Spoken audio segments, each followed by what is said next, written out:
Welcome tonight to our safari to Kenya, and I'm so excited to have past Seroptimist International President Sharon Fisher and Seroptimist International of the Americas Secretary Treasurer Sue Riney here with us this evening as we learn about their journey to Kenya. So I'll turn it over now to Sue and Sharon.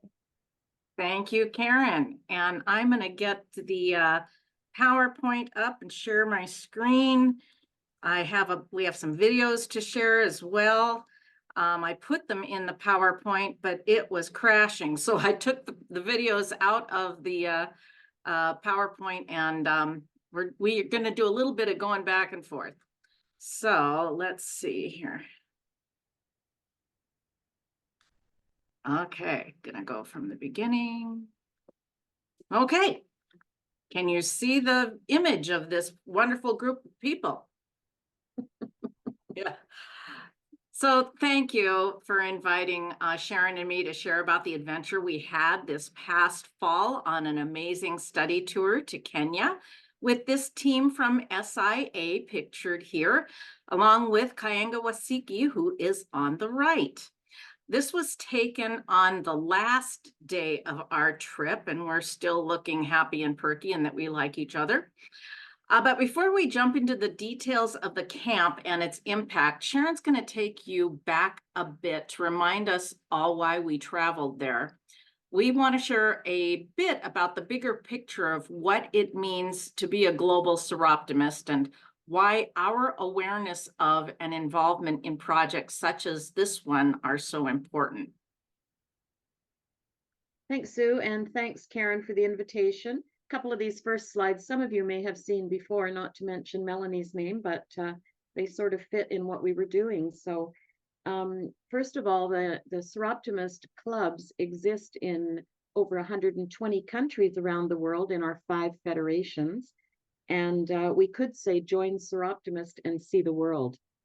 My own journey gave me the opportunity to visit probably as many as 30 countries and some multiple times. And I will say that my first opportunity for international travel like this was with Bev Bucher, who's on the call, when we went to Sierra Leone in 2009. Never forgot it. So, but attending conventions and conferences and visiting clubs is a choice I've made with my travel dollars.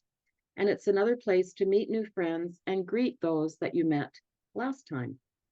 But the opportunity to visit projects is yet another experience that I think is amazing. And SI used to offer study tours to our quadrennial projects. And like I said, Sierra Leone was one of them.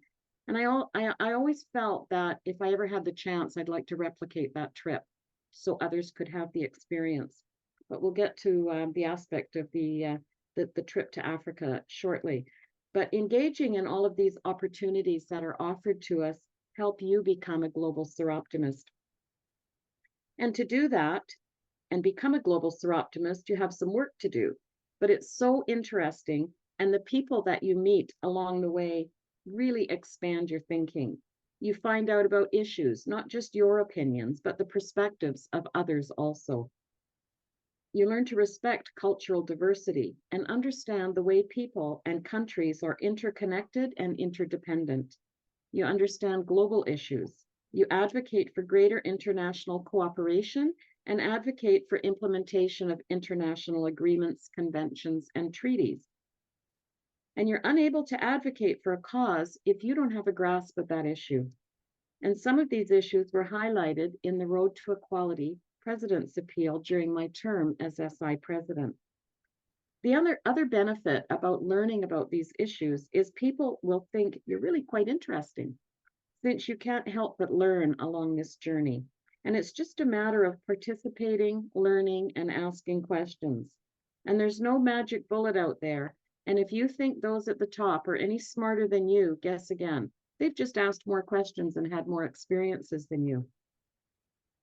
So you may know I started my term by inviting you all on a road trip on the virtual bus on the Road to Equality to visit women and girls around the world and hear their stories, giving us an education on the issues that are denying them their full potential. And this became the work of the Road to Equality campaign. And working with our membership, we needed to raise awareness of the realities that are not always visible to those of us living in privilege. We all have roles to play in starting these conversations. For the Road to Equality campaign, these were 6 topics that we have been advocating about since I first joined Soroptimist. They're all human rights violations, and they all need to be eliminated if we are to achieve gender equality and human rights and achieve these sustainable development goals. However, talking with groups at the UN is a long way from what's happening in our local communities. The talk at the top is critical. Influencing policy is needed in order that we have laws. Advocacy is important, but to create change, you and I need to understand these issues and how our work fits into that big picture. We identified a project for each topic as our learning tool. We tried to shine a light on those projects that align with our global voice to capture the stories as examples for our global reports and our statements. This includes projects related to gender-based violence, how climate impacts women and girls, education, empowerment, health issues, poverty, and more. We no longer work on single issues, but cross-cutting issues that impact women and girls in multiple ways. And we know education is a game changer. So one of the projects we chose to support and highlight is in rural Kenya in Musembi village, the Lugari camp. And it's held at the Lugari Community Resource Center in Lugari Sub-County in Western Kenya. And I first learned about the camp through Colleen Penrowley, who's on the call tonight, who's, I guess you say, a neighbor of mine. She lives down the road a ways. And she called me one day and she said, I've got somebody that I'd like you to meet. Well, when I was president, I was on calls, 24 hours a day. And Colleen, I just don't have time. Oh, well, we'll come to you. We'll come to the coffee shop at your village. And okay, I didn't know how to say no. So I said, okay, it's got to be quick though. So I went down and the person she wanted to introduce me to was Kayenga Wasiki that you see in the picture. And we had an amazing time. Colleen is on the chat line, and a lady named Kathy Coit is on the chat line. And Kathy Coit recognized that Kayenga spent her time in Port Coquitlam, where Colleen lives, put the two of them together, and that's how this all came to be. So it's a very small world we live in. So in this project, the girls are taught about child marriage. So it covered a lot of the different things that I was trying to accomplish. FGM, gender-based violence, human rights, and leadership. And while attending the academy, Kayenga Wasiki, the founder, is such a role model for these girls. The program redefines what it means to be a leader and harnesses the passions, ideals, and energy of young girls. It not only creates future leaders for Kenya and beyond, but also generates additional Soroptimists and UN representatives for Soroptimists. And we funded this project we were going to fund it in 2020. And of course, during COVID, the project was canceled. But I didn't want to wait another whole year to start. So we funded a building that they had half completed and were short of funding to finish. And it would house some of the girls when they were at the camp. So we did that so that we could start learning about the project. And the second year we funded it was the weekend that I was in Seattle during COVID doing the 100th anniversary, and they were having the next camp that we funded. The next year, I wanted to fund it again and attend. And I had that all planned out. And somehow I was up at Whistler at a senior citizens meeting, if you can believe it, and I got COVID.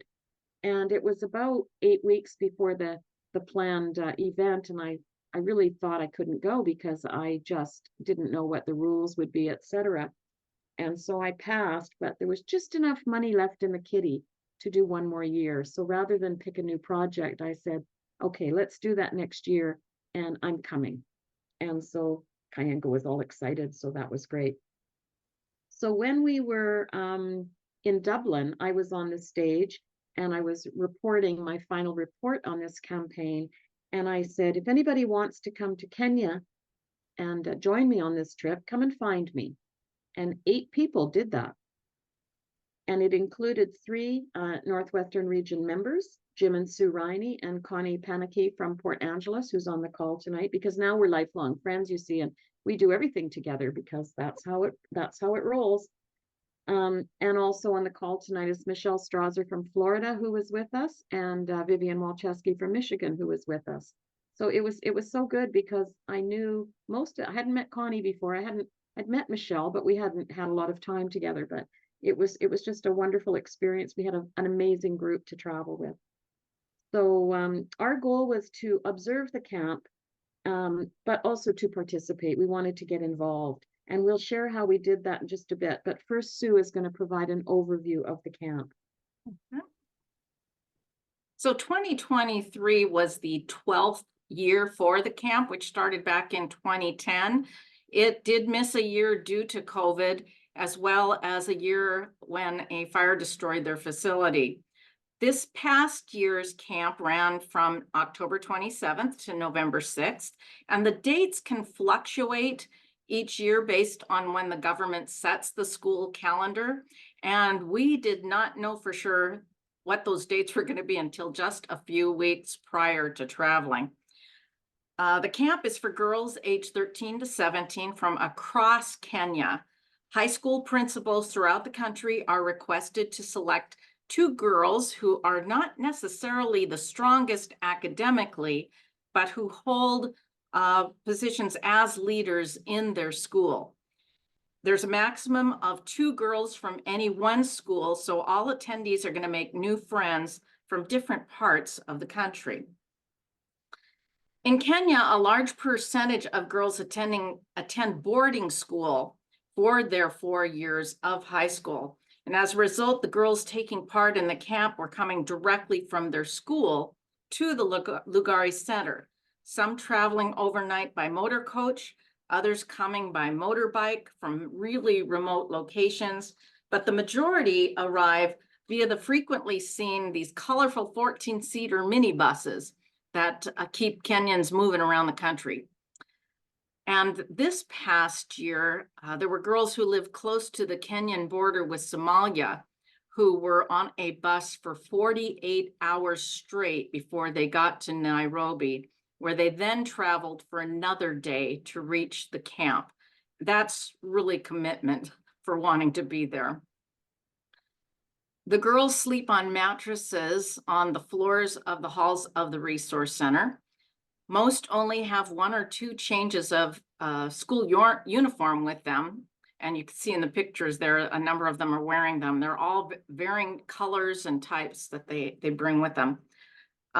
So just like when they are at school, they have to wash their own clothes during the free time allocated to do so. During the training they receive, which is led by experts in their fields, the girls will learn life skills such as leadership, governance, and work ethics, communication, media literacy, financial independence, effective marketing, human rights, menstrual hygiene management, health, safety, and violence prevention, career choices, motivational techniques, community connection and project management, sensitive issues like female genital mutilation, FGM, human trafficking, and self-defense are all discussed openly and at length. The participants there identify a critical need in their community. They then develop a business plan addressing that issue and learn how to implement the plan on their return home, enlisting other students at their schools to work with them. Each young woman submits progress reports on their projects after they leave the camp. And the following year, several are invited back to share the results with the new group of students. As a result, they're all becoming catalysts for positive change in the society as peace builders, social innovators, and global citizens.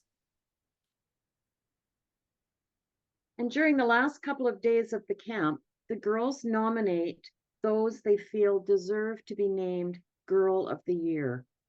identifying that participant they feel most embodied the goals of the camp.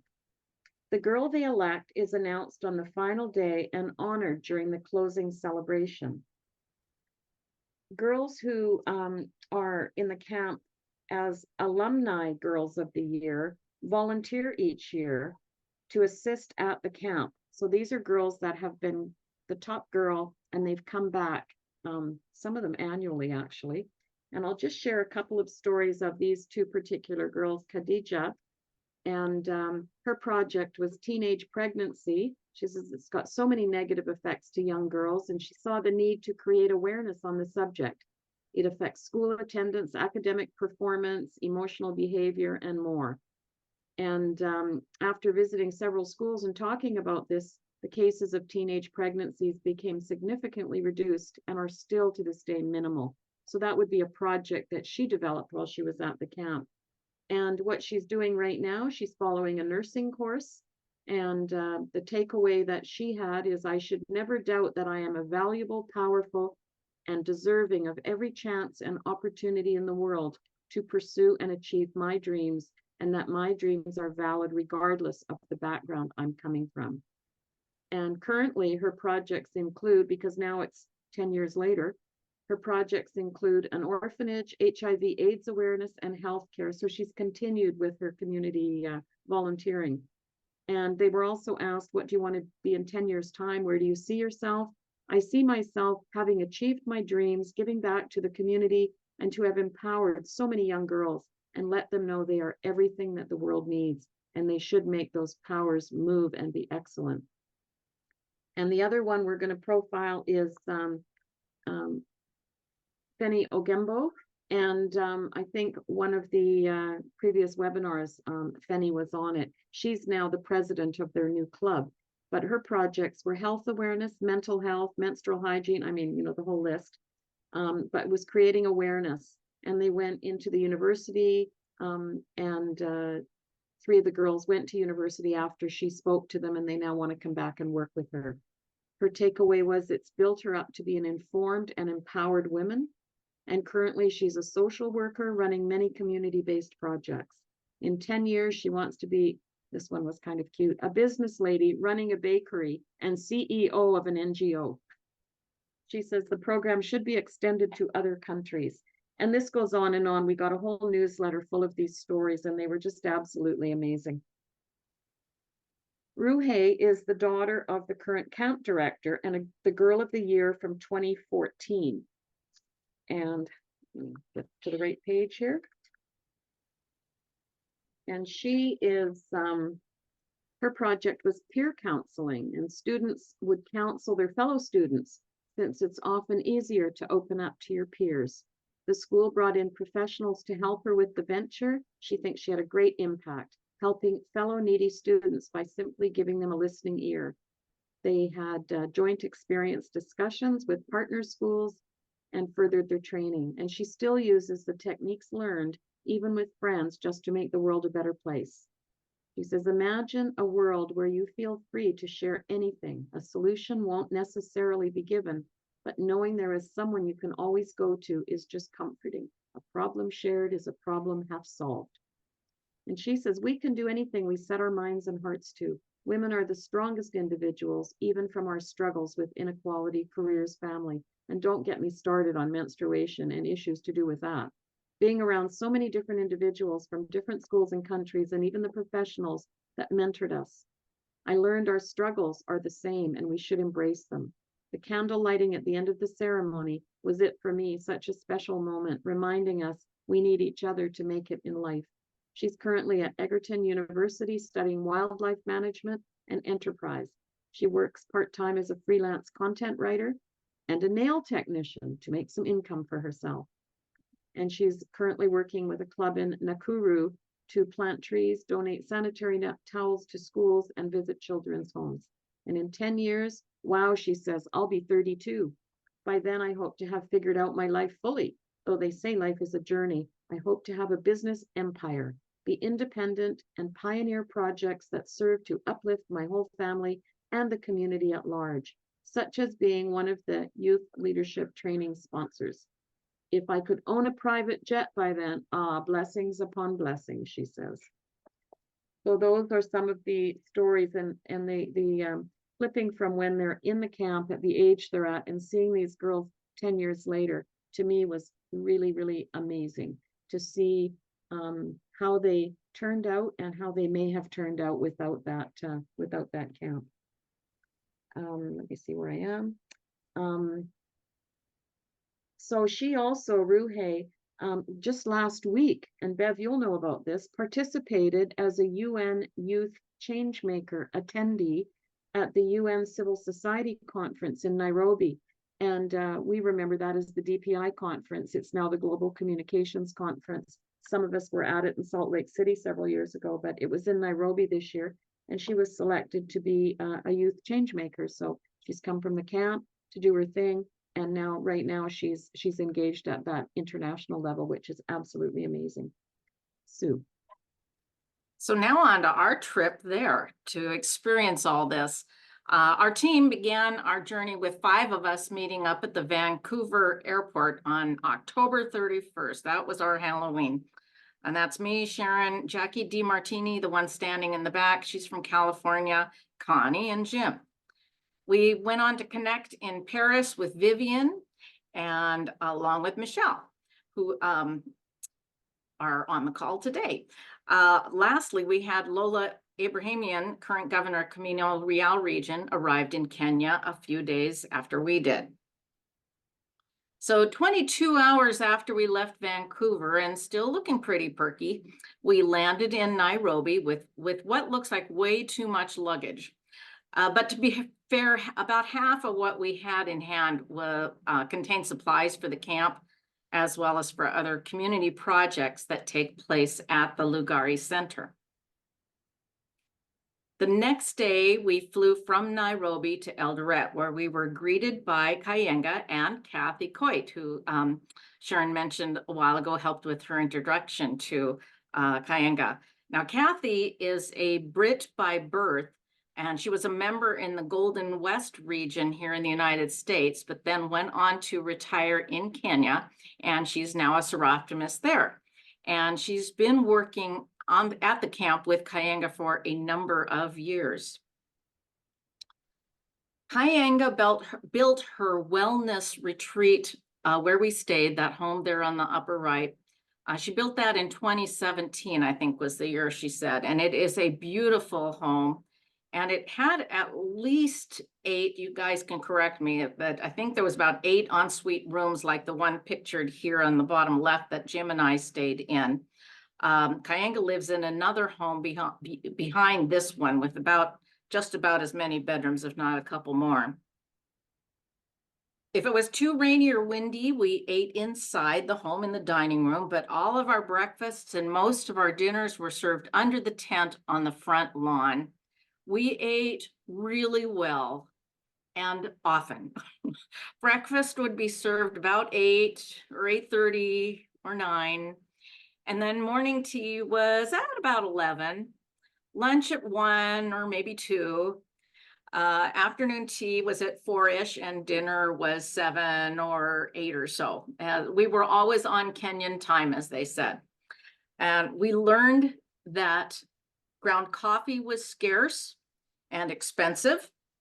We would have brought our own had we known that, but fruit and juices and vegetables and potatoes and rice were plentiful. Lots of cabbage, lots of corn dishes and chicken with eggs to order for breakfast. We did not go hungry. Yes, the eating was interesting because it was the same food every meal. And we could tell morning toast was a big treat for us. We'd bought bread at the store on the way, and she gave us one last stop in a big city to buy things, and we weren't really sure. Of course, the essentials were purchased, chocolate, wine, etc. But we didn't know exactly how important those things were going to be because there was no stores to stop at, except for that one last stop. So this is our group, and we are in the lounge at Kayenga's place, preparing for our Dream It Be It session.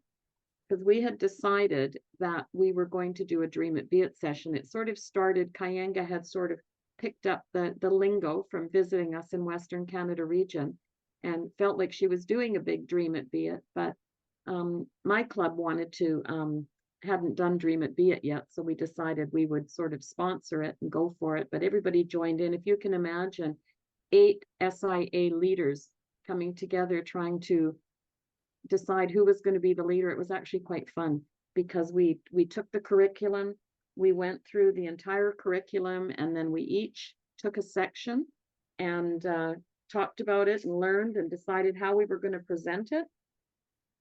You can tell we got lazy and ran out of notes, so we're putting them together as we go here. So we felt we were really ready. We spent the better part of a day or an evening on this, and then we were ready. So we were ready for our grand presentation the next day.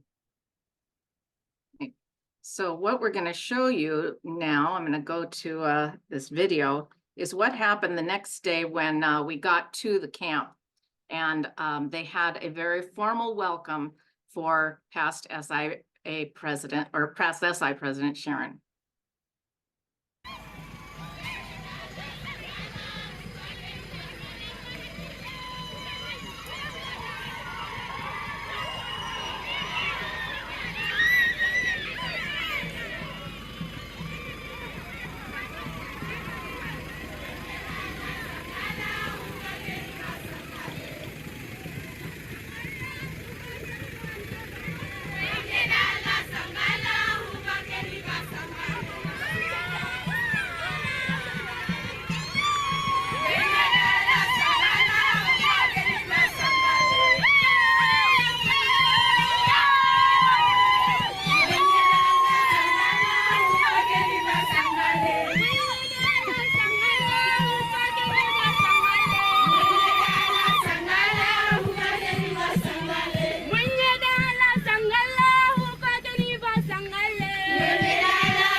And it's hard to get through that crowd without tears in your eyes because all of a sudden you realize why you're there.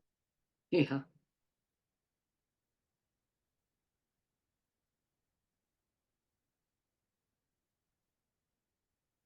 So Sharon, you want to describe what was happening here? Yeah, so they sort of surrounded us and with all their singing continued. And then, is this a video? No. Okay, so they came, and then a couple of the girls came up and they wanted to present me with a scarf, which I've got the scarf here. And so this scarf, they tried to put it around my neck. So whenever they paused, I'd sort of bend over so I could receive the scarf, but it was just a tease. They weren't ready to give it to me yet, so I'd have to stand up again. This went on for about 3 or 4 times. It was almost embarrassing. Finally got the scarf, and then they proceeded with another thing. I'm going to put it on. That was the next thing I got. So by the time I walked out of there, I had a lot of stuff around my neck, but it was a welcome circle, and it was amazing. and the rest of us were all taking pictures and standing around. But it was it's such an experience when you go to these countries and see these girls and how they have these opportunities, and you're sort of part of it. So I don't think we put it in the script, but you want to share about the t-shirts they're wearing? yeah, so they have every year they have selected a different color of t-shirt. The first year was yellow, and they have Road to Equality on them and the SI logo, or the Road to Equality logo. And then the year before they had blue, and this year was orange because their theme was Orange the World, sort of the SIE, what they do at the UN. And then we got a step up. We've got sort of polo shirts, but they had t-shirts. So that's what the orange is. And so this day that they were doing Dream It Be It was all about the Orange Day. So here we are. I gave a welcome message to the girls. And I will say that watching Kayenga with these girls was something to behold. I mean, she has such a rapport with them. It's just amazing. And they love her. And that's Jackie DeMartina doing her session.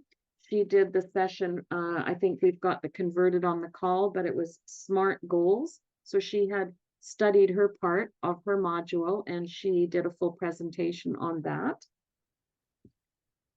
And then Michelle continued with turning failure into success. And she presented on balancing stress. And this one was really interesting because none of the girls knew about failure. And the big message we were able to impart to them was failure helps you become who you become. It's a way to learn. And that wasn't something they'd really understood before. And I think that was a big takeaway from them. The only way we all learn is by trying it and not succeeding and doing better the next time. So that was a good takeaway. And then we had Connie, who, oh, wait a sec, Vivian's in there. Oh, so I'll go back. No, it's okay. Vivian, oh, it was Sue presenting. Identifying values is next. Mhm. And oh, Connie did failure into success, Michelle balancing stress, yeah. And Sue did identifying values, and Vivian on overcoming obstacles. So each time we stood up, we engaged with the audience, we asked questions. These girls want to learn. They've all got journals. At the very beginning of the camp, Kayenga has them standing at the back of the tent, and they have to say something so that the people at the front can hear. So it's the start of their public speaking experience. And they all had stood up to ask a question, and there was full participation. They all participated, and you could hear a pin drop in the room. There was no chatter. They were there to learn and take notes. And then the next thing we did was we went through these career table talks, and each person, based on what we thought we knew. Vivian does legal support, and Jackie did business because she's an accountant. I took IT because nobody else wanted it. And we had all these different health and wellness, all these different career opportunities. And each one had a section somewhere, and 10 girls at a time with a leader would come through. So we had like 20 sessions. And in my case, in IT, I would say, how many of you have a smartphone? Nobody. How many of you have access to your parents' devices? Maybe a third of them max. So I was a bit sad, because if they don't have digital skills, then they're already a step behind. But they all asked questions. They were very open to ask questions, and it was a really good experience. They learned a ton, and they all want to be doctors and lawyers. So we asked them why, because it just kept being repetitive. My goal is to be a doctor. My goal is to be a lawyer. They had no idea how to get there. And the reason they wanted to be a doctor or a lawyer was because their father told them they should. It wasn't necessarily what they wanted to do. So a lot of the time was spent, and I think, Michelle, you were really good at it, was telling them the steps that you take. You don't just start where they are today and say, I want to become a doctor. You figure out all the steps you have to take and how to navigate the pathway for that. So that was a really great opportunity. And every table was having really engaging conversations. We haven't introduced Uta yet. Oh yeah, On this Uta. picture here in the left, she's actually at a table with Ruhi, who Sharon introduced earlier as one of the past Girls of the Year, but Uta's from Germany. And she hadn't told Sharon that she was going to be coming, but she heard the invite from the floor in Dublin, and she connected with Kayanga herself and was already there when we arrived. And we left her there still, but she is a school teacher in like middle school, or you know, that age group that's so important. And she thrived there. She was really great with the girls. It was really nice to meet her. Kayanga's actually going to visit her in the next few weeks in Germany, so it's a great thing. So the day before the end of the camp, they had a field day with the girls competing in all kinds of sports. They had volleyball, basketball, soccer, running, jump rope, and a lot more. It was a lot of fun, but very hot out there in the sun, but they had a great time. And then that night, they held a talent show with the girls showcasing cultural songs and dances. They were singing pop numbers. They acted in skits. They shared spoken word messages, and our team served as the judges to score the acts to determine the winners. One of the sessions at the start of the camp, before we had arrived, it focused on agriculture and trained them on planting and harvesting crops at their homes. So on the final day of the camp, to help give back to the land on which they had spent the past 2 weeks, they held a tree planting ceremony, honoring Sharon by having her plant the first of, I think it was about 40 trees we did at that time that day. I don't know, but I've got a tree there.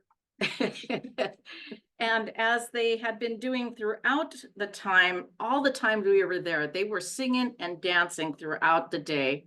And they did for this as well. And I'll show you how that tree planting song went.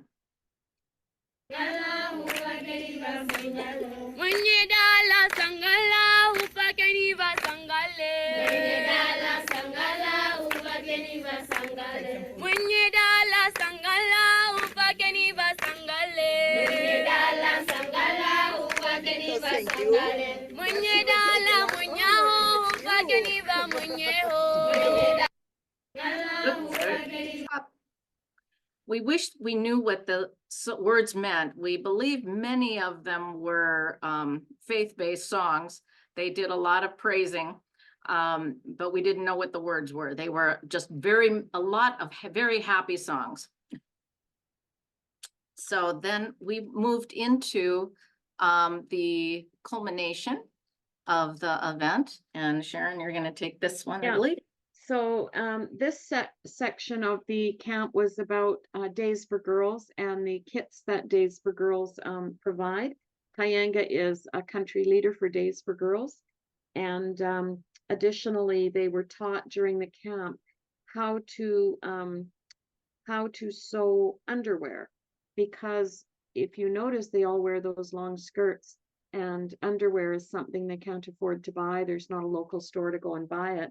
So Kayanga has a very brilliant pattern to sew the underwear. And so Moira, who came from Western Canada to the camp, she once upon a time lived in Kenya when she was younger, and she's a sewer. And her story was she was collecting items to take to the camp, 200 pairs of little scissors and 200 things of thread and 200 this and 200 that. And Kayanga got to the immigration somewhere along the way, and they just couldn't comprehend why she needed 200 pairs of little scissors. So she had quite a scene at customs. But when she told them it was to make underwear for girls during their period, they didn't ask many more questions and just shoot her on through. So it was quite good. But they if they don't have underwear, they can't use the Days for Girls kit, because the wings on the covers they use have nothing to attach to. So they had a little contest, and they hand out the kit and go through a full description of all of what's involved in menstrual hygiene and how to use these kits. And every girl goes home with a kit. That's part of the takeaway from the camp.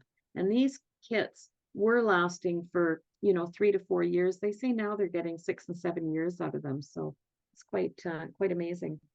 I had dinner with Moira, who was from Western Canada the other night, and she was telling me that that's the length of time they're getting now. So that's great.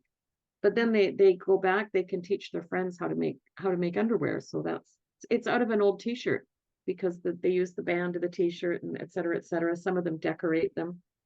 And this is Esther, who's a top girl from maybe 2019 or something. And she was amazing. And she was helping Kayenga there with the demonstration.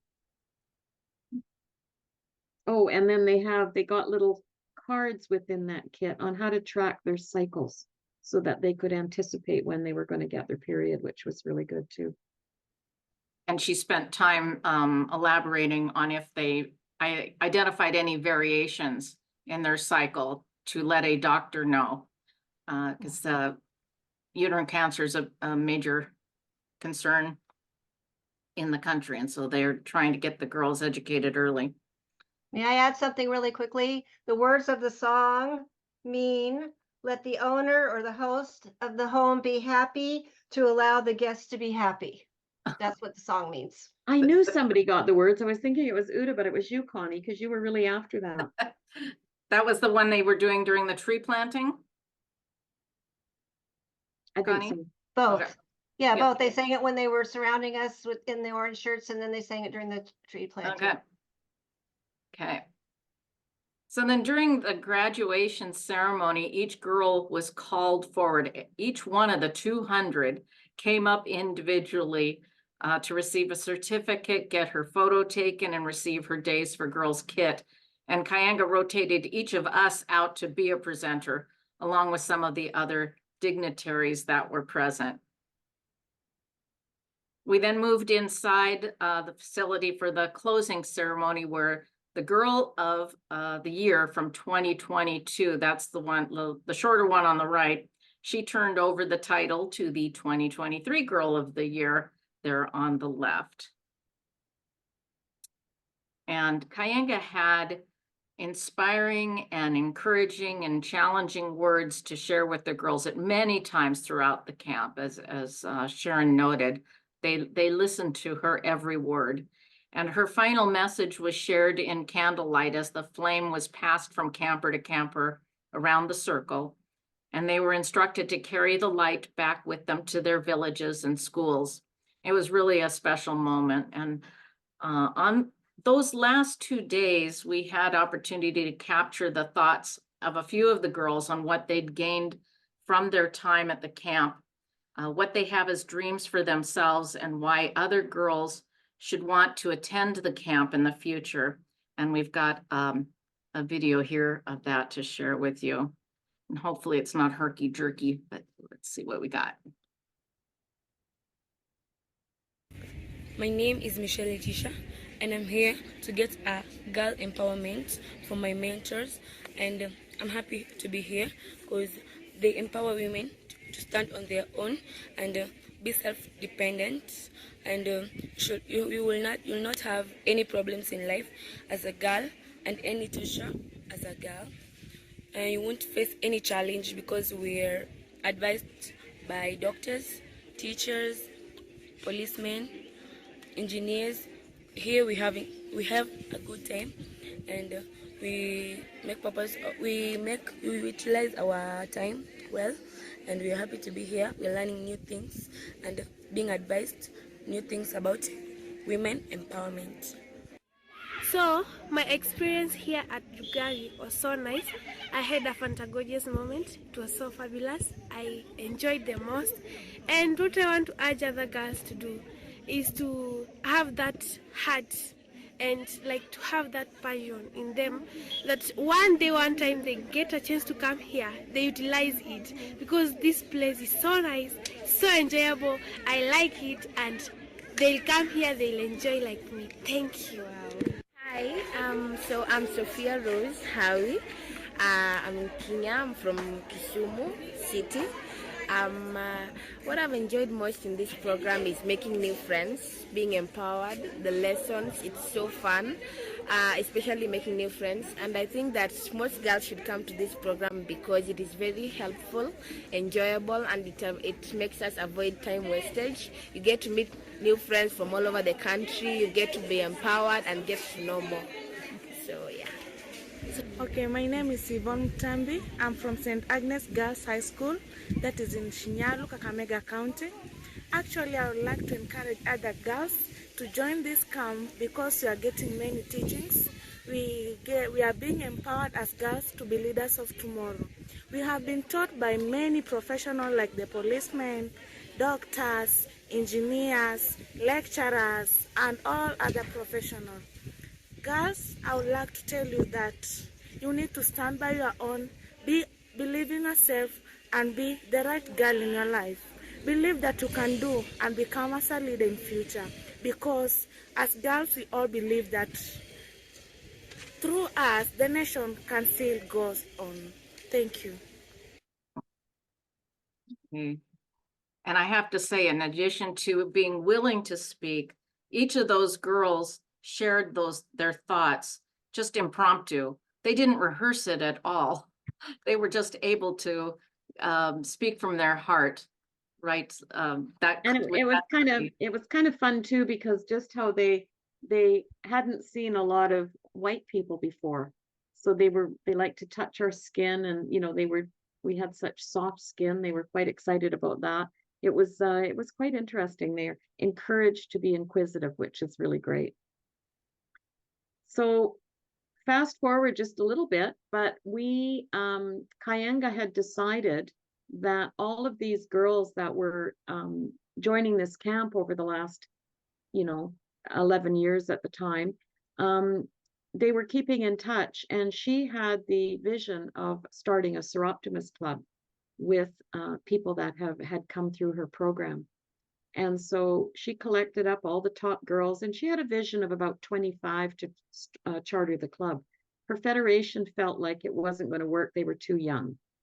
And so she persisted, and pretty soon there was 30, but then there was 35, but then there was 40, and then there was 45, and they said, okay, this is enough. 45 is a good number. So they cut it off at 45 and started a waiting list.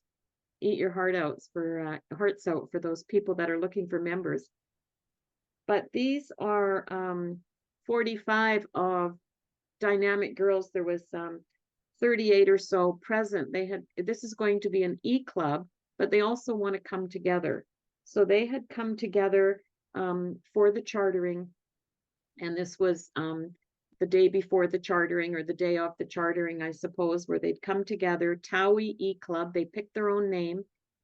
They had shirts like us, and some stories about what we did with these girls, because now we flipped. The other girls were leaving, and now we were on this whole new team of girls that we got to meet, and they were inspiring, I have to tell you.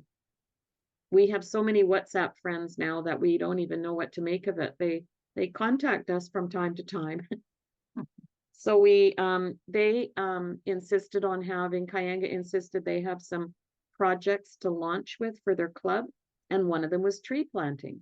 And so they took it upon themselves to do another regime of tree planting at the center. So this is everybody getting their trees in the ground. And then the next event was a gender-based violence awareness event in the local village. And we all piled into vans and cars and whatnot. And somehow the flippin' sky opened up. And in Kenya at the time of year we were there, it's not monsoon season, but it's not quite the rainy season, but it's nice and sunny for a good part of the day. And then for 1 hour, the sky opens and it just pours rain, and then it's over again. Well, it seemed to be early that day, so it was raining. But anyway, we made our way along. And what we didn't know was a few days before, a shop owner along this strip, it was a man, woman, and daughter who ran the store. and the woman and her daughter, I believe, had been murdered by the husband.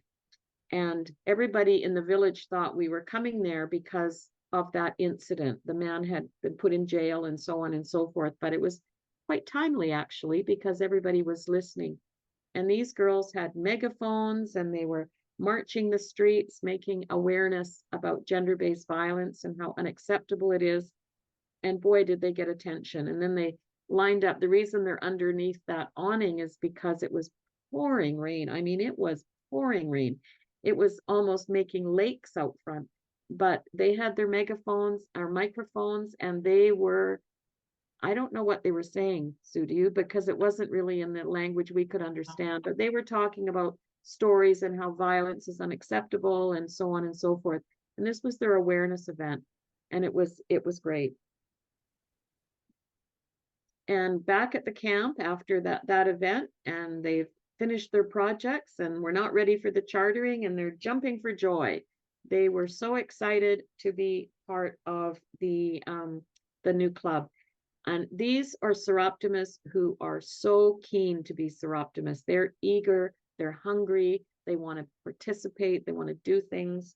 And we'll share a little story, I think a little bit. Yeah, I won't talk about Shailene yet, right? Right. So this is this beautiful group of women Yeah, that just were, a minute, I have to put my thing on now because I've got one too. oh, yes, your ribbon. Yeah. So you'll see they're all in matching outfits. The girls hired a seamstress in Nairobi to create matching club uniforms for each of them to wear at the charter, and I'm sure they'll wear at future Federation gatherings. And they're just so beautiful. And since the evening was a celebration, of course, they entered the charter event singing and dancing.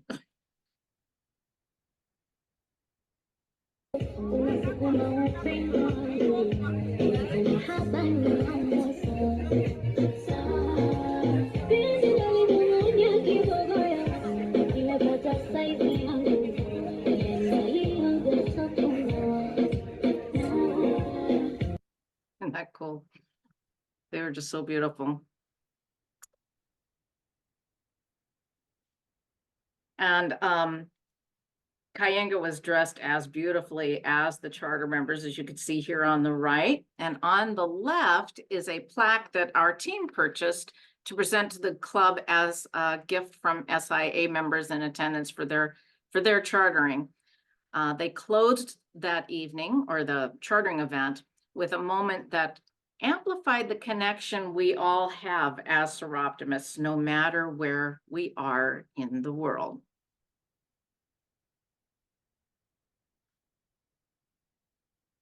Allegiance to the Soroptimist and to the sincerity of friendship, the joy of achievement, the dignity of service, the integrity of profession, the love of country. I will put forth my best efforts to promote, uphold, and defend these ideals for a larger fellowship in society, in business, for country, and for God. That's cool. So one of the girls in the charter group was named Shailene. And Shailene, now when I said these girls are hungry to learn, as soon as they knew they were members, they were already surfing the website to see what opportunities there were. And Shailene, who's on the left in both cases, in this case, she's with Mary Muya, our UN rep, and the new African Federation president, and Sue Young from Malaysia. And Shailene got in touch first with Sue because she heard there was a UN posting in Nairobi that she wanted to talk about. So Sue put her to me, and I ended up doing a Zoom call with her. 23 years old. My dream, she said, is to do something at the United Nations one day. It's been my dream since I was a little girl. And I said, well, she says, but I don't know if I should apply because my professor is applying also. I said, you never don't apply because someone else is going to apply, because how else will anybody know who you are? So you apply. And by the way, what's your specialty at school? Data collection, and what to do with data. You know, that's a big thing with Soroptimists. And So I encouraged her to apply, gave her some tips and told her what the landscape was like to navigate for interviews and so on and so forth. And also gave her the little tip that quite often there was youth delegate opportunities because the UN loves people under 30. So she would maybe get some opportunities. Anyway, and I really did feel they were not hiring, but taking on more than one rep. So she applied, and she was successful. And the next thing you know, she's standing up with the international president and Mary Moya, who's known almost throughout the country, well, throughout Kenya for sure, but beyond. And she's living her dream, I can tell you. She is in touch. She's on Facebook all the time, and I know Bev has mentioned she's just a shining star for us now, all from the camp to the chartering to this opportunity, all within a year. You know, it's just amazing. Lovely, lovely girl. And the next picture here, I'm going to say is Mama Coco. This is Kayenga's mother. And I don't know how many of you listened in to the older women webinar we did for CSW a year ago. And I had Kayenga participate because I knew of her mother. Her mother is wife number 1 of 6. Kenya is a polygamy society. And she's now 88 years old, probably 89 by now. She lives close by, which has taken Kayenga back to the village. Kayenga's mother sort of handed her off to the missionaries or the nuns when she was younger to get her education. We had the opportunity to have lunch with Mama Coco. And in this area, in this rural area, if you can't grow it, you don't eat it because you're not going to the store to buy it. So there was 2 things I think that were important. One of them was I asked her, how did she know the value of education coming from that rural village in order to have Kayenga educated the way she did to avoid early marriage? Because her father was always coming along wanting to marry her off for a dowry, so the mother would get her off to the nuns so she could stay in school. Kayenga now has her master's in social work from UBC. So, I mean, it was very successful. And she also did several exchange visits. And Mama Coco said, I knew that if somebody was ever going to be able to take care of me, they had to be educated. And so Kayenga's back there now taking care of her mother, and she's got many family members there. I mean, her family's huge because of the 6 wives, but just in her own immediate, there is. Kayenga herself has adopted numerous, something like 12 kids, but she takes them on the condition that she's adopting them, but she will return them to the family, and that girl needs to take care of the family when she goes back with her education. So one of them we met that was quite involved is now an architect, and she will be going back to her home family. The other thing Mama Coco wanted to know as she went around our lunch table was where we came from and what we grew, because of course you can only eat what you grow. So she starts with Michelle. Michelle says, I'm from Tampa and we grow citrus. And Mama Coco was very concerned and very confused because Michelle would never get any meat because all she could eat would be citrus. So that had to be explained. And this theme sort of went on.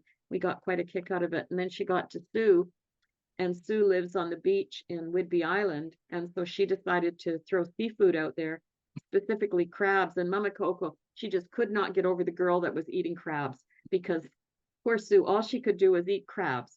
And it was just a fun event, but it's something you don't think about, that she was relating it to what you grow is all you can eat.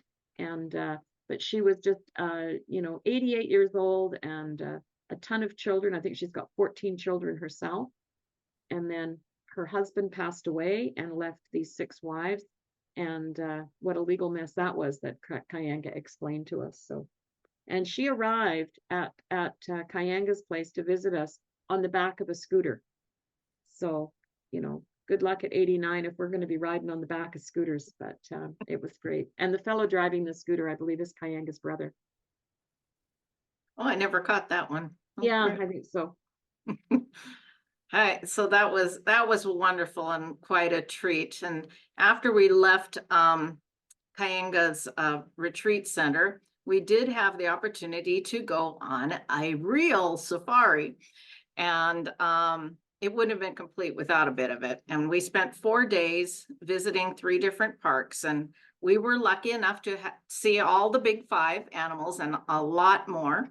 That experience would be a webinar on its own. So suffice it to say, We had plenty of opportunities witnessing the circle of life. And we saw the big five, and everybody said, how did you guys see so much in that length of time? We go 2 weeks and we don't even see everything. We said we had Alvin, our driver, but the leopard there, that was a sort of it's not a fun story because Michelle's on the call, but Michelle, the whole trip, she wanted to see that leopard. And he said, well, it's really hard to see them because unless they're hunting and so on and so forth. Finally, we get a word that there's a leopard. So we go racing over to find the leopard. Michelle, you were so excited until the leopard attacked that animal, killed it dead, and you didn't like the leopard anymore. And then the zebras are all lined up like that. I thought, oh, that's exciting, zebras. They're just donkeys, they told us. And they line up like that for protection so they can see every direction to see a predator coming at them. Anyway, it was amazing, amazing. Yep. You'll never go to a zoo again once you've been on a safari. And while we were out, we also continued to increase our cultural understanding by visiting a traditional Maasai village one afternoon. The chief, who's there in the bottom on the right in the red. Joseph. Yes, he gave us a tour of the village and shared details about their way of life and took us into one of their homes. The women make those shelters, their homes. And then the women of the village invited us to dance with them, of course, after which they took us to their many tables of craft items, which they hope to sell to us. So we've got a video of that. They were also very beautiful.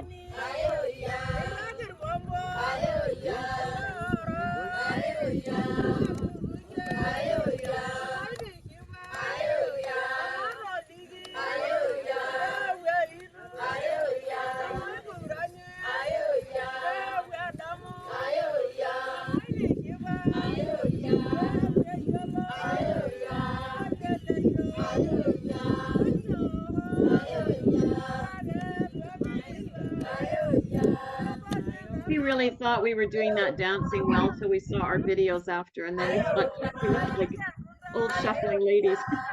Except Sue, she did good. Well, Michelle did good too. And it goes on and on and on. And these people have never had an education. They've never been to school. Their children have never been to school.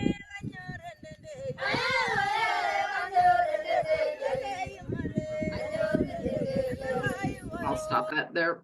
Yeah, and Joseph said, no questions are off limits. You can ask anything you want. And he kept saying, you haven't asked the question yet. You haven't asked the question yet. And we thought, well, what's the question? One question that somebody said is, well, since you've got 2 wives living in the house, how do you decide where to sleep? And he says, oh, well, from 8 to 12, I'm in that room. And then I move over to the other room. But he says, you still haven't asked the question. And it was all about menstruation. And we said, oh, well, we know all about that. Well, we don't need to ask you. We already know. We already know what you get for supplies. Yeah. So, and then he says, we're not jealous. Nobody's jealous. And we thought, yeah, that's what you say, but we'll see. So Sharon, the project was, we just had such an amazing time. And we sort of made a pact, we didn't do blood exchange or anything, but we sort of made a pact that we'd like to see the project continue. It's such a shame in Soroptimist when we fund a project for 3 or 4 years and then just let it go. So we thought, well, let's just try between various efforts with the SI Foundation and whatnot, maybe we can make something work. Well, it turned out we were a little bit late for next year. So not to be outdone, it costs about $115 per girl to attend the camp. And the goal is 200 girls each year, which makes 23,000. So we're going to approach a few people for the following year. But for this year, this is the big ask, but for this year, Lola, who is the fundraiser extraordinaire, said, why don't you come to Camino Real region? Our region's really generous and we'll, let's see what we can do. And so I was there a few weeks back and we raised, well, about $8,000 or $9,000 just in the weekend. And then a young club said, we were so inspired by your presentation. we would like to commit to 25 girls. So we ended up getting about 100 girls taken care of just in that weekend. Desert Coast region was along for the ride on that weekend. They're the neighboring region. And Pat Whitaker, the governor, said, well, why don't you guys, I'll give you guys time on the agenda if you want to come to my region next weekend. And Sue was going to be their official visitor. So, and Lola said, well, I'll go down there. So the two of them did another presentation and they got enough for another whole bunch of girls. So we're probably over the 18 now. Sue's club made a donation. My club made a donation. So we're getting up there. But we know we will be able to fund it for this coming year. It is a Canadian charity, so we're very comfortable on how the money is handled. And anybody that wants to make a donation is more than welcome to do it.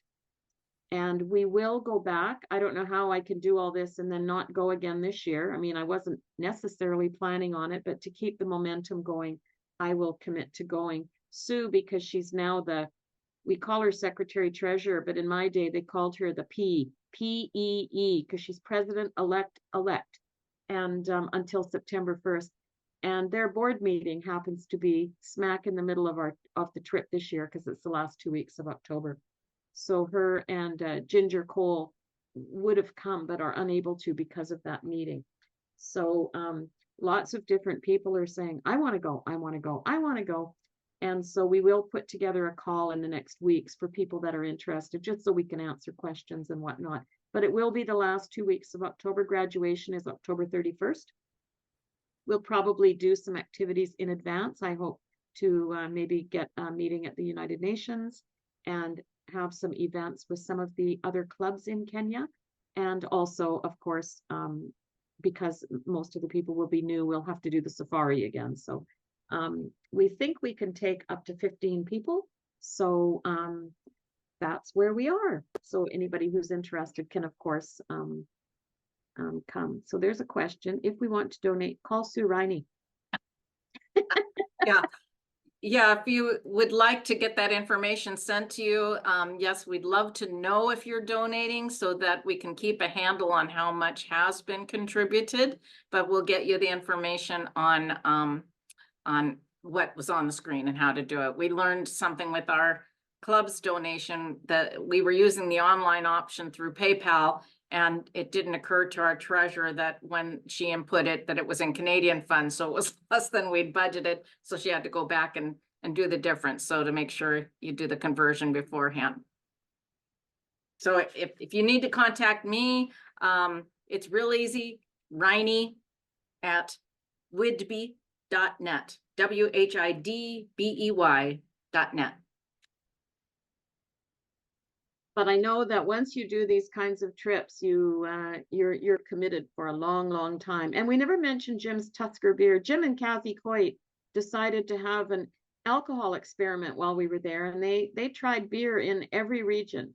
Tusker was one of their favorites, but they were quite cute together because sometimes they got more than beer and they were a little bit giddy, but they were having a good time. So is there any questions that you noticed, Karen, in the chat?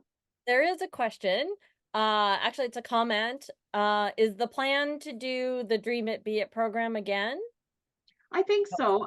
It happened quite innocently because my club hadn't done Dream It Be It, and they were having this whole conversation about, oh, I don't know, does anybody want to do it? And I said, I think I can maybe make this work in Kenya, because as long as we're on the ground doing it and delivering the program and not handing off a check, you know, so that's how it worked. And so we made sure we followed the curriculum, and with 3 sort of board members present, you know, and some past members, it was easy to stay on task. So yes, I think we will again, because she's quite big on it. I saw one question there about how much does it cost. My theory is anytime you go overseas to anything, you might as well count on $4,000 to $5,000. It just is. I will tell you that I was in shock over how reasonable the safari was. We had 2 or 3 nights in a hotel, plus our 2 vans, so only 4 people to a van, which was very comfortable. And the airfare to Eldoret return and the full safari, other than park fees, was $1,200 US. which is, I thought, a heck of a deal. Because I was thinking the safari was going to be like 4,000 on its own. But but you know, they have locals pricing that the Kayanga's travel agent was amazing. So, but it's the airfare and then staying at Kayanga's is very economical. The food and the accommodation and everything is, she was charging $65 a day, which is very good. And Helen, the masseuse lady's wandering around. She comes by every meal to see if anybody wants a massage, and off you go. And then you're back in 45 minutes feeling just fine. For $25. Yep. Full Yeah. massage, hour-long massage. Yeah. So it was, besides the service, we had a lot of camaraderie. I mean, we've got a big WhatsApp group, so we were able to share information. And I just digress a little bit. What we were in New York at, or I was in New York at CSW, and all of a sudden my WhatsApp call, my group call rang. And it was Sue accidentally pocket dialing. And every single person on the trip answered the phone. Who phoned? Who phoned? Who phoned? Who did this? But even the ones in Africa answered the phone. It was quite funny. So we had it was funny. Any So, other questions or questions? comments from, Michelle's still out there, and Connie and Vivian? Any other things that we missed that were really impactful to you? I really have a quick funny story. When we were driving to the bank, we saw 4 men on a scooter trying to yeah. load a cow onto the scooter. I wish I would have taken a video of that. It was just so hilarious. And I don't think the scooter could have moved if they did get that cow on there. Yeah. It was amazing. They travel by scooter everywhere, and they're not licensed or something. They're not, you know, it's kind of a scary thing, but yeah. But we asked our driver, what's the weirdest thing he's ever seen on a scooter? And he said a cow. Yeah. And they put the cow, straddle it between the 2 people on the scooter, and away they go. I had a scooter ride. It was a little bit too long of a walk down to the river, so I was getting a little bit overheated. So they called the scooter, and he came and picked me up, and off I went.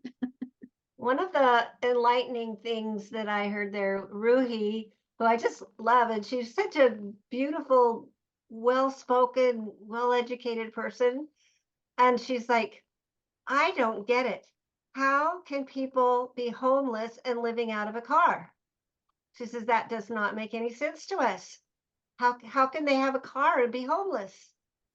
And you know, it's like such a different perspective in their culture that from what we have. And I thought that was really interesting. And the final day, our flight didn't leave until nighttime. So Kayanga had arranged for us to go to the market to buy crafts, and not just any market, a special market where we wouldn't be taken advantage of in the big market, and we would be safe. And it was hilarious. She surprised us by flying in and joining us for the day. And so everybody was trying to buy stuff, but we all had to go from stall to stall, picking our stuff and leaving it in a pile for Kayanga to come along and make the deal, you know, because the deal we would have made would have been far more expensive than anything she did. So, you know, if you were going to pay $20, she had it down to about $1.20, you know, so. Yeah, and my fabric, I was going to buy fabric on the street, and the guy was going to charge me like $10, and Kayanga came by and like, no, give back, give back that money. Oh, she was upset. Yeah, so then she ended up giving us all fabric. But yeah, the guy was like, well, they're Americans, they can afford it. But he was charging me about 10 times more than they would have charged a local. So, yeah, we sort of stood out like suckers, didn't we? yeah, right. Stamp sucker on my forehead.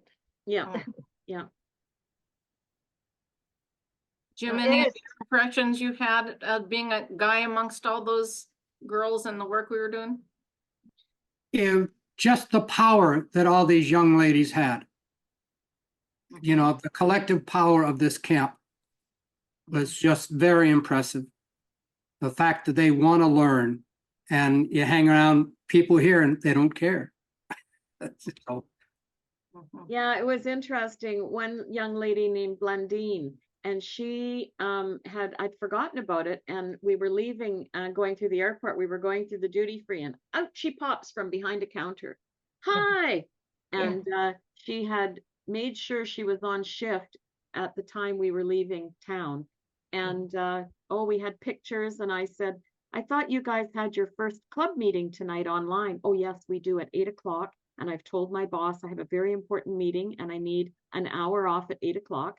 And then we were sitting in the departure lounge waiting for the plane. And we hear this clang, clang, clang on the window. And we look, and there she's giving us our final wave goodbye. And a lot of them, are you guys still getting WhatsApp from some of them? Random. Yeah, yeah, but they were, and Esther, she's finished, she works for Radio Africa. She took a media course. That's the girl that was leading that parade in the village. And she did an interview with me, and I've never been asked such crazy questions in an interview, but it was what the young people, it's just shoot out these random questions. It's not a story, it's not anything, but she was amazing. And these girls, by the time they come back to help at the camp, they arrive and pretty soon they've just taken over the entire show. They've got the microphones, they're the MCs, they're doing everything with the existing girls. So their leadership skills have come full circle. Well, thank you all so much for being here this evening. I appreciate all of our non-Northwestern Region Seroptimists for joining us tonight for this fabulous session. Let's give it up for Sue Riney and Sharon Fisher. Another round of applause. Woohoo! It was fabulous. And I know that you've all got links to look at and information if you need to contact Sue or Sharon for sure about donating. What a great project to consider encouraging your clubs to donate to. Our next Northwestern Region Safaris, the final two in our Exploring New Possibilities biennium, will be both the same but on different nights, going to the land of the new club year and talking about things that you need to know to prepare for July 1. Thank you all so much for being here tonight.